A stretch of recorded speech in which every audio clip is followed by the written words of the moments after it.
大家下午好. 반갑습니다. 오랜만에 함께 모여서 또 함께 예배드리니 기쁨입니다.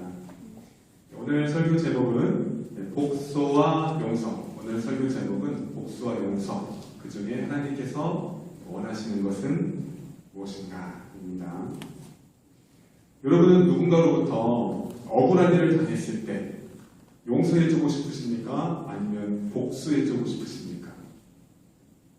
예를 들어서 누구에게가 손해를 입거나 또 누구에게가 맞았을 때 어떻게 하고 싶습니까? 우리가 하나님을 믿고 또 하나님께서 우리에게 원수를 사랑하라 라고 말씀하셨어도 나에게 잘못한 사람을 용서해주는 것은 절대 쉬운 일은 아닙니다. 오늘 성경 본문을 보면 애굽의 총리가 된 요셉이 자기를 죽이려 하고 또 상인들에게 팔아버렸던 원수인 형들을 만나게 되었습니다. 우리는 요셉의 모습을 통해서 원수 같은 사람들을 어떻게 대해야 될지 살펴보도록 하겠습니다. 요셉은 7년의 풍년 동안에 이집트 온 땅을 두루 다니면서 상황들을 살피고 또 창고를 짓고 또 곡식을 잘 저장해 두었습니다. 그리고 정확하게 7년 뒤에 바로가 꿈을 꾼 대로 흉년이 시작되었습니다. 그런데 이집트에만 흉년이 든 것이 아니라 그 주변 나라들에도 그 흉년이 매우 심했습니다. 당연히 야곱의 가족이 있었던 그 가나안 땅에도 흉년이 심했습니다. 요셉이 총리가 되어서 곡식들을 잘 저장해 두었기 때문에 이집트 백성들뿐만 아니라 다른 지역의 사람들도 곡식을 사기 위해서 요셉을 찾아왔습니다. 야곱은 이집트에 곡식이 있다는 말을 듣고 아들들에게 다음과 같이 말했습니다. 창세기 42장 2절 말씀. 开始我听见埃及有粮，你们可以下去，从那里为我们引些来，使我们可以存活，不至于死. 한국어로 시작. 야곱이 또 이르되 내가 들은즉 저 애굽에 곡식이 있다 하니 너희는 그리로 가서 거기서 우리를 위하여 사오라. 그러면 우리가 살고 죽지 아니하리라. 아멘.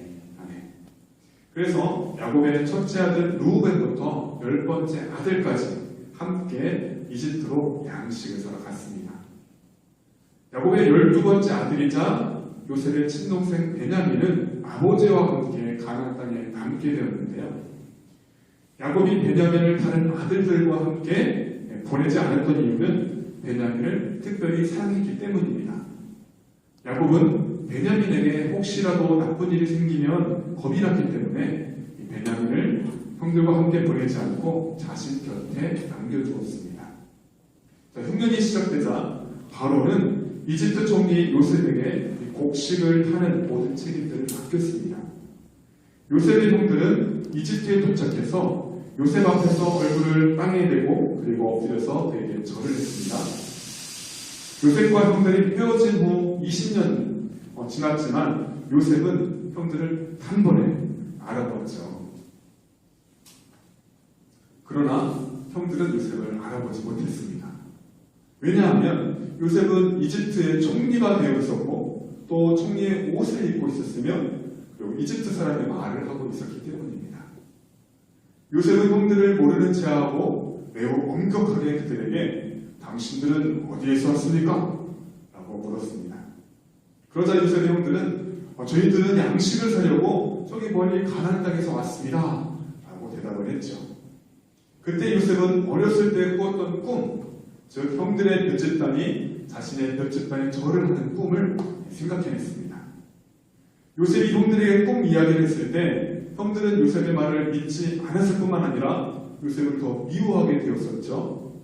하나님께서 요셉에게 꿈을 꾸게 하신 대로 그의 형제들은 진짜로 요셉 앞에 엎드려 절을 하게 된 것입니다.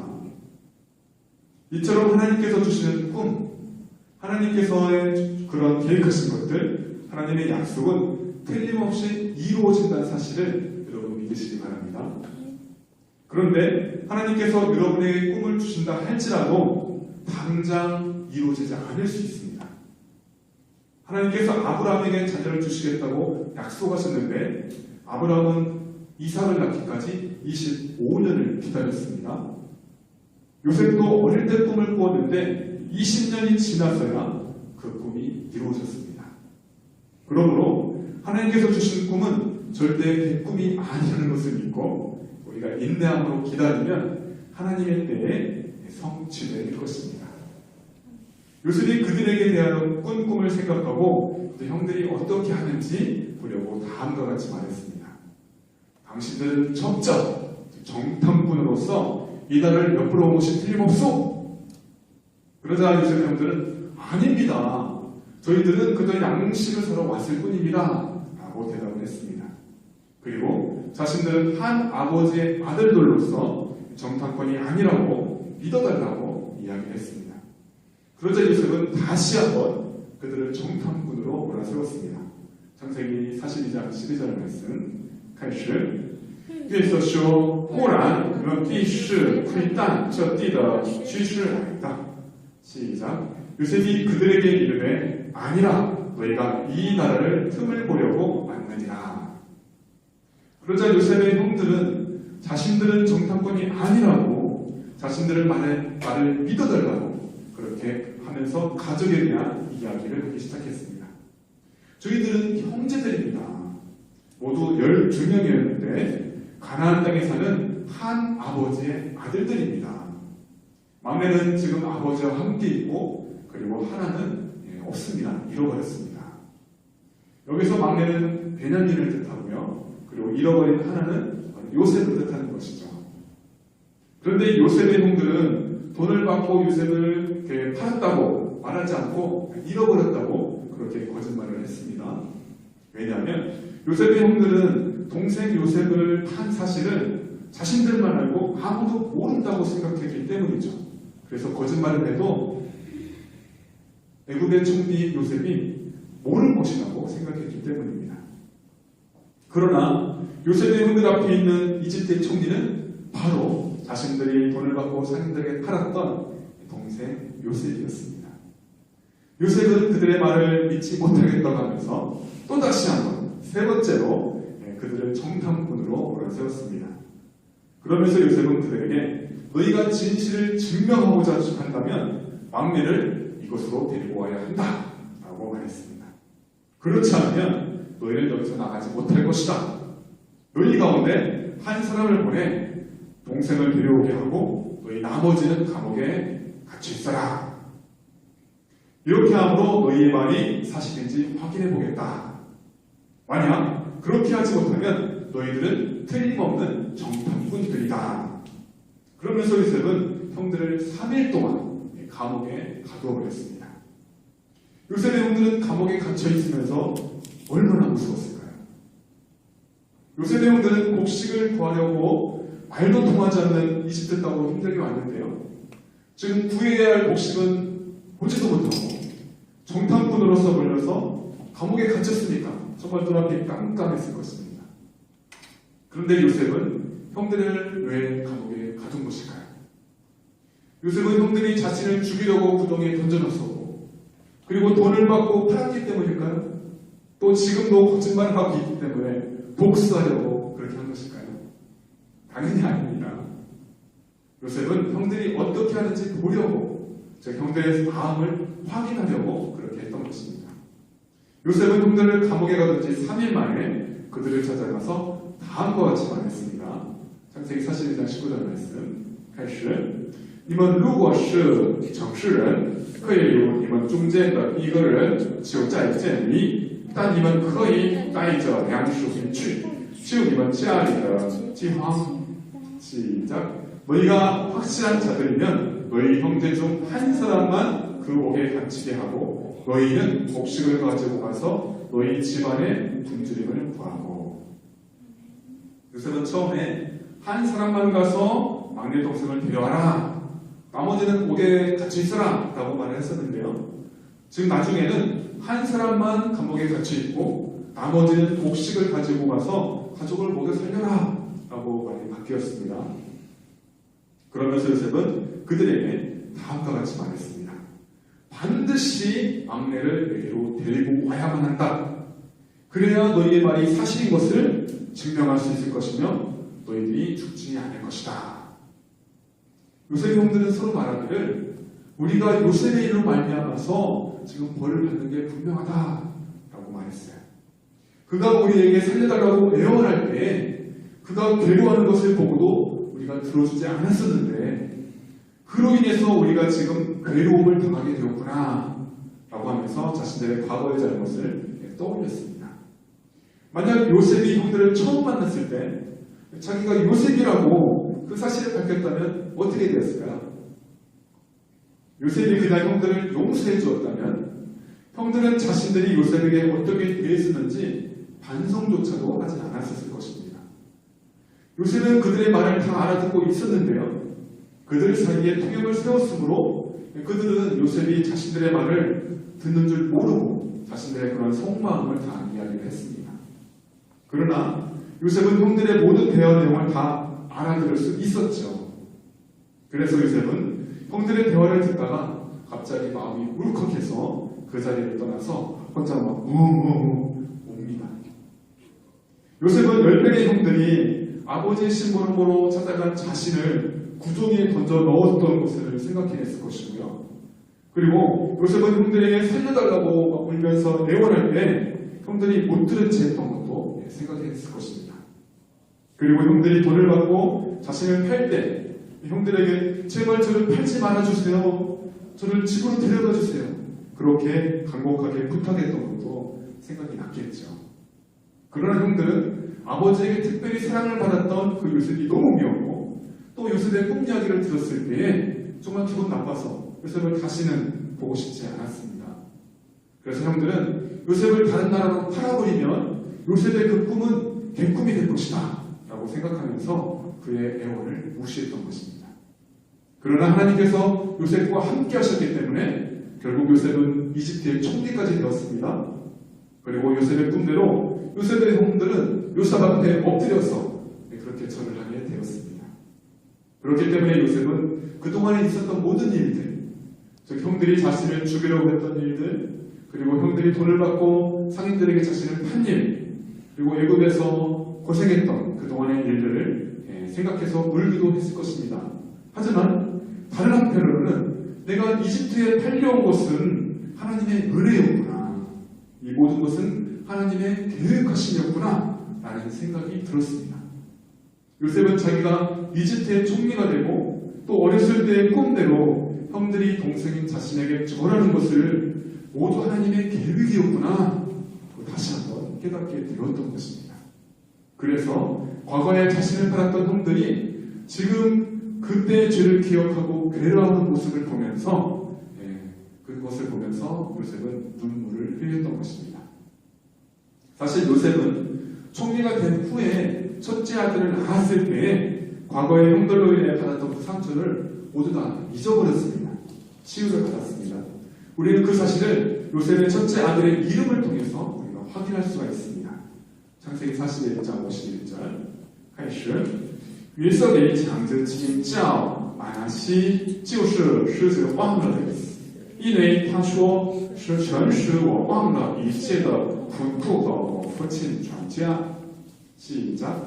요셉이 그의 장남의 이름을 므낫세라 하였으니 하나님이 내게 대 모든 고난과 내 아버지의 온 짓일을 잊어버리게 하셨다 하니요. 요셉은 하나님께서 자신에게 꿈을 꾸게 하신 대로 형들이 자신에게 절하는 모습을 보고 즉 꿈이 현실로 이루어지는 것을 보면서 하나님께서 형들을 통해서 나를 이집트로 보내셨구나 라는 사실을 확신할 수 있게 되었던 것입니다. 즉 요셉은 하나님의 계획에 의해서 자신이 애국으로 팔려오게 된 것이기 때문에 형들에게 복수를 할 수 없는 것입니다. 요셉이 형들을 잠시 감옥에 가둔 것은 형들의 마음과 그 변화를 확인하려고 그렇게 한 것이지 복수하려고 한 것이 절대 아닙니다. 만약 요셉이 진짜로 형들에게 복수를 하려고 했다면 당장 죽일 수도 있고요. 아니면 영원히 감옥에 가둘 수도 있고요. 아니면 외지를 할 수도 있었겠죠. 우리는 다음 성경 구절을 통해서 요셉이 형들에게 복수하려는 그 마음이 없었다는 것을 분명히 알 수가 있습니다. 창세기 45장 5절 말씀 开始现在不要因为把我买到这里只忧只恨就是神才我在你们以前来为要保全生命. 시작. 당신들이 나를 이곳에 팔았다고 해서 근심하지 마소서. 한탄하지 마소서. 하나님이 생명을 구원하시려고 나를 당신들보다 먼저 보내셨나이다. 아멘. 그리고 나중에 아버지 야곱이 이제 돌아가신 후에 요셉의 형들이 아버지가 돌아가셨으니까 이제 요셉이 우리에게 복수를 하지 않을까? 그렇게 이제 걱정할 때 요셉은 형들에게 다음과 같이 다시 한번 말하면서 걱정하지 말라고 말합니다. 창세기 50장 19절 20절 말씀. 开始约瑟对他们说不要害怕我岂能代替神呢从前你们的意思是要害我但神的意思原是好的要保全许多人的性命成就基督的光明. 시작. 요셉이 그들에게 이르되 두려워하지 마소서. 내가 하나님을 대신하리니까 당신들은 나를 해하려 했으나 하나님은 그것을 선으로 바꾸사 오늘과 같이 많은 백성의 생명을 구원하게 하시려 하셨나니. 네. 그러니 요셉이 어떻게 형들에게 복수를 할 수 있겠습니까? 오히려 요셉은 아버지와 형들의 모든 가족들을 애굽 땅으로 내려와서 살게 하였고요. 또 형들과 그들의 자식들까지 편안하게 살 수 있도록 그렇게 최선을 다해서 나중에 도와줍니다. 형들이 과거의 죄를 생각하고 반성한다고 해서 여러분 요셉이 지금 당장 형들에게 형님들 제가 형들의 동생 요셉입니다. 자 형님들 다 용서해줄게요. 그렇게 말할 수는 없습니다. 왜냐하면 지금은 요셉이 형들의 속마음 진실을 다 알지 못하기 때문입니다. 요셉의 형들은 지금까지 요셉을 죽이려다가 또 지나가는 상인들에게 돈을 받고 팔고 그것을 누구에게도 말하지 않았었죠. 또 자신들이 요셉과 똑같은 상황에 처하자 그제서야 이전의 요셉을 생각하게 되었고 그리고 자신들의 죄를 서로 이야기하게 되었던 것입니다. 요셉의 형들은 지금 자신들이 죄를 지었다는 사실을 깨달은 상태이지 어떻게 죄를 회개하거나 또 어떤 변하는 행동이 있었던 것은 아닙니다. 그러므로 요셉이 마음으로 과거의 일을 다 잊고 형들을 이미 용서했다고 해서 당장 형들과 화해할 수는 없는 것입니다. 원수같이 지냈던 관계를 회복하려면 과거에 잘못한 사람이 먼저 자신의 죄를 인정하고 고백하고 또 용서를 구해야 합니다. 그럴 때 상대방의 그 사과를 받아주고 또 용서를 해줄 때야 그 관계가 다시 바르게 온전하게 회복할 수 있는 것입니다. 우리가 이전에 배웠지만 요셉은 사냥을 하고 돌아온 배고픈 형에게 팥죽을 그냥 주지 않고 장자권을 받고 그에게 팥죽을 주었죠. 또 야곱은 어머니 리브가의 말을 듣고 형 에서처럼 변장을 하고 아버지에게 거짓말을 하고 그래서 형 에서가 받을 장자의 축복을 가로챘습니다. 그래서 쌍둥이 야곱과 에서는 원수 같은 관계가 되었습니다. 원수지간이었던 이 야곱과 에서가 이 두 사람의 관계가 어떻게 회복이 되었습니까? 잘못했던 야곱이 먼저 하나님께 기도했죠. 또 형 에서에게 많은 선물을 보냈고 그리고 무릎을 꿇고 형 에서에게 용서를 구했습니다. 결국 에서는 야곱을 용서해 주었고 그리고 원수같이 지냈던 이 쌍둥이 관계는 다시 형제 사이가 되었었습니다. 요셉은 울음을 그치고 다시 돌아와서 약속했던 대로 형제를 통해 세 번째인 시므온을 감옥에 가두었습니다. 그리고 요셉은 사람들을 시켜서 이 요셉의 형들이 가져온 자루에 곡식을 가득 담고 또 거기에 돈도 다시 넣게 했습니다. 요셉의 형들은 이제 곡식을 나귀 위에 싣고 그리고 이집트를 따라서 고향으로 가나안 땅으로 출발했습니다. 요셉의 형들은 한편으로 이제 먹을 양식을 구했기 때문에 굉장히 기분이 좋았겠지만 또 다른 한편으로는 아버지를 설득해서 어떻게 베냐민을 다시 이집트로 데려가야 될지 걱정이 되기 시작했습니다. 그들이 집으로 돌아가던 중 이제 하룻밤을 묵어갈 곳에 이르렀습니다. 형제 중 한 사람이 나귀에게 이제 먹이를 주려고 자루를 딱 풀었는데 그 자루 안에 자기들이 가져왔던 돈이 그 안에 있는 것을 발견하게 되었습니다. 요셉 형들은 이 일로 인해서 더 두려워하게 되었습니다. 왜냐하면 분명히 돈을 주고 양식을 샀는데 그 돈이 주머니에도 그대로 들어있으니까 나중에 분명히 문제가 되지 않을까 걱정이 되었던 것이죠. 그들은 가나안 땅으로 돌아가서 아버지 야곱에게 그동안 있었던 일들을 자세하게 이야기를 해주었습니다. 아버지 야곱은 아들들에게 다음과 같이 이야기를 했는데요. 너희가 나의 아들들을 다 빼앗아가는구나. 요셉을 잃었고 이제 시므온도 잃었다. 그런데 이제 너희는 베냐민까지 빼앗아가고자 하느냐. 하나같이 다 나를 괴롭힐 뿐이구나. 그때 첫째 아들 르우벤이 아버지 야곱에게 다음과 같이 말합니다. 제가 베냐민을 다시 아버지에게로 데리고 오지 못하면 저의 두 아들을 죽여도 좋습니다. 막내를 저에게 맡겨주십시오. 제가 반드시 아버지께로 다시 데리고 오겠습니다. 그렇게 말하면서 르우벤은 아버지를 설득하려고 노력을 했습니다. 그러나 야곱은 르우벤에게 막내를 너희와 함께 그리로 보낼 수는 없다. 단호하게 말했습니다. 그 아이의 형은 죽었고 이 아이만 홀로 남았는데 그 아이가 너희와 같이 갔다가 또 무슨 변을 당하기로 하면 나는 어떻게 하는 말이냐. 너희는 백발이 된 이 늙은 아버지를 슬프게 하고 죽게 해서 무덤에 묻히게 할 것이냐. 이렇게 말하면서 야곱은 베냐민에 대해서 그런 애착을 내려놓지 못했습니다. 여기까지가 오늘 읽은 창세기 42장의 내용입니다. 요셉은 원수인 형들에게 복수하지 않고 그들을 어떻게 하는지 우리가 또 지켜보면서 시험했던 것을 우리가 보게 되는데요. 결국 요셉은 형들과 나중에 이제 화해를 하게 되고요. 그리고 온 가족이 다 이집트로 내려와서 함께 살게 됩니다. 그런데 우리가 누군가에게 정말 억울한 일을 당했을 때 정말 어떻게 하면 좋을까요? 하나님께서는 성경을 통해서 분명히 우리에게 말씀하기를 원수를 갚지 말라, 원수를 사랑하라 말씀을 합니다. 그러면 우리의 억울함은 누가 풀어주고 우리의 원수는 누가 갚아줄까요? 성경은 우리의 억울함을 하나님께 맡기면 하나님께서 직접 우리 원수를 갚아주신다 라고 말씀하고 있습니다. 로마서 12장 19절 말씀. 开始请串着弟兄不要自己伸冤，宁可让步，听凭主怒，或作让人发怒。因为经常记着主说：“受虐在我，我必报应。” 시작. 내 사랑하는 자들아, 너희가 친히 원수를 갚지 말고 하나님의 진노하심에 맡기라. 기록되었을 때 원수 갚는 것이 내게 있으니 내가 갚으리라고 주께서 말씀하시니라. 예를 들어서 동네 형에게 맞아서 억울할 때 어떤 아이가 동네 형에게 맞았어요. 억울한 일이 생겼어요. 그럼 부모에게 이야기해야지 자기 스스로 그 문제를 해결하라고 해서는 안 됩니다.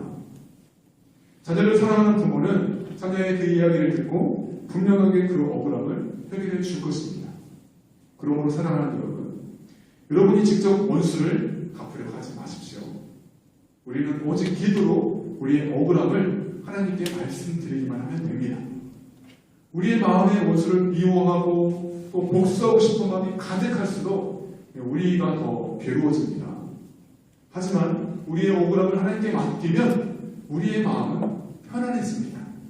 그리고 혹시 법적으로 해결해야 될 문제가 있으면 경찰서에 가서 신고하면 됩니다. 그러면 경찰이 알아서 나쁜 사람을 혼내주고 또 감옥에 보낼 것입니다. 그런데 혹시 이 나쁜 사람이 정말 벌을 받지 않는다 하더라도 하나님께서 분명히 그 사람을 혼내주실 것입니다. 이 땅에서 벌을 받지 않는다 하더라도 분명히 지옥에서 그 죄값을 받을 것입니다. 그런데 만약 우리가 직접 원수를 갚으려 하고 그렇게 하다 보면 우리도 죄를 짓게 되고 결국은 우리도 더 큰 어려움을 당할 수 있게 되는 것입니다. 마지막으로 하나님께서는 우리에게 원수를 사랑해야지, 원수를 용서해야지 라고 말씀만 하시지 않으셨고요. 예수님을 통해서 용서하시는 모습을 우리에게 직접 보여주셨습니다. 예수님은 자신을 채찍질하고 십자가에 못 박은 그 원수 같은 사람들을 천군 천사를 보내서 당장 혼내주실 수 있었습니다. 하지만 예수님은 고통스러운 가운데에서도 하나님께 다음과 같이 기도하셨습니다. 누가복음 23장 34절 말씀. 开始当下耶稣说父啊赦免他们因为他们所做的他们不晓得 시작 이에 예수께서 이르시되 아버지 저들을 사하여 주옵소서 자기들이 하는 것을 알지 못함이니이다 하시더라. 만약 예수님이 그들을 용서해 주지 않으시고 복수하셨다면 어떻게 되었을까요? 만약 하나님께서 죄인들을 용서해 주지 않으시고 바로바로 벌을 주셨다면 사람들은 우리들은 어떻게 될까요? 모든 사람들은 죄인이기 때문에 모두 다 심판을 받고 지옥에 갔을 것입니다. 그러나 하나님께서는 우리가 회개하면 우리를 용서해 주시고 또 우리에게 다시 기회를 주십니다. 이 얼마나 놀라운 하나님의 은혜입니까? 요셉은 하나님의 그 은혜와 섭리를 깨달았기 때문에 자신을 죽이려 하고 종으로 판 형들을 용서할 수 있었던 것입니다.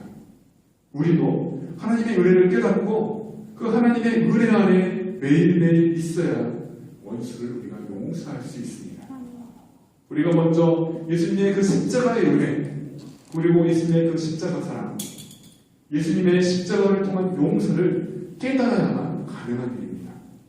우리가 원수를 용서하고 우리가 원수를 사랑할 때 놀라운 일들이 일어날 것입니다. 저희 여러분이 이런 매일매일 놀라운 하나님의 은혜를 체험하고 그리고 그 은혜를 전하는 사람들이 되기를 예수님의 이름으로 축복합니다. 아멘. 기도하겠습니다. 요셉은 하나님의 은혜를 깨달았기 때문에 형들을 용서할 수 있었습니다. 约瑟明白上帝的恩典，所以可以原谅了哥哥们。 만약 요셉이 하나님의 계획과 섭리를 깨닫지 못했다면 형들에게 복수를 했을 것입니다. 若约瑟没有意识到上帝的计划和做工方式，他可能会向哥哥们报仇的。 그러므로 우리는 항상 하나님의 은혜를 잊지 말아야 합니다. 因此我们不要忘记上帝的恩典。 하나님께서 죄인인 나를 용서해 주시고 하나님의 자녀로 받아주신 그 은혜를 먼저 생각해야 합니다. 首先让我思想上帝原谅了我，并接受我作为上帝赐的恩典。 그리고 우리는 자신을 향한 하나님의 특별한 계획과 섭리를 깨달아야 합니다. 还有我们要明白上帝对于自己有特别计划和做工的方式。 그럴 때 우리도 비로소 다른 사람들의 잘못과 실수를 용납할 수 있고 这时我们才能容忍别人的错误和失误 또 나에게 잘못한 사람이 용서를 구할 때 또 용서해 줄 수 있습니다. 另外对我做错的人请求原谅时可以原谅他 하나님께서는 하나님의 은혜를 깨달은 우리에게 요구하시는 것이 하나 있는데 上帝对 그리고 딸上帝恩惠的我们有一个要求 그것은 바로 하나님께서 우리를 용서해 주셨듯이 우리도 서로 용서하라는 것입니다. 那就是正如上帝饶恕我们一样我们也要彼此饶恕 에베소서 4장 32절의 말씀입니다. 성경在以弗所书 4장 32절 说 서로 친밀하게 하며 불쌍히 여기며 서로 용서하기를 하나님이 그리스도 안에서 너희를 용서하심과 같이 하라. 并要以恩慈相待，在怜悯的心彼此饶恕，正如神在基督里饶恕了你们一样。 하나님, 나에게 잘못한 사람을 용서해 주는 것은 정말 어렵습니다. 神啊，正是很难饶恕对我做错的人。 하지만 하나님께서 우리를 용서해 주셨기에 우리가 하나님의 말씀에 순종하여 서로 용서하겠습니다. 但是上帝饶恕了我们，我们顺从上帝的话，让我们彼此饶恕吧。 우리에게 날마다 은혜를 더해주시고 하나님의 계획과 섭리를 깨달을 수 있도록 도와주시옵소서. 求神天天给我们的将恩典，帮助我们领悟到上帝的计划和做工的方式吧。 요한은 내게 복을 주시고 너를 지키시기를 원하며 愿여호와 주님祝福给你保护你 요한은 그의 얼굴을 내게 비추사 의를 베푸시기를 원하며 愿여호와是他的脸光照你赐恩给你 요한은 그 얼굴을 내게로 향하여 대사 평강 주시기를 원합니다. 愿여호와向你安言，赐你平安。阿门。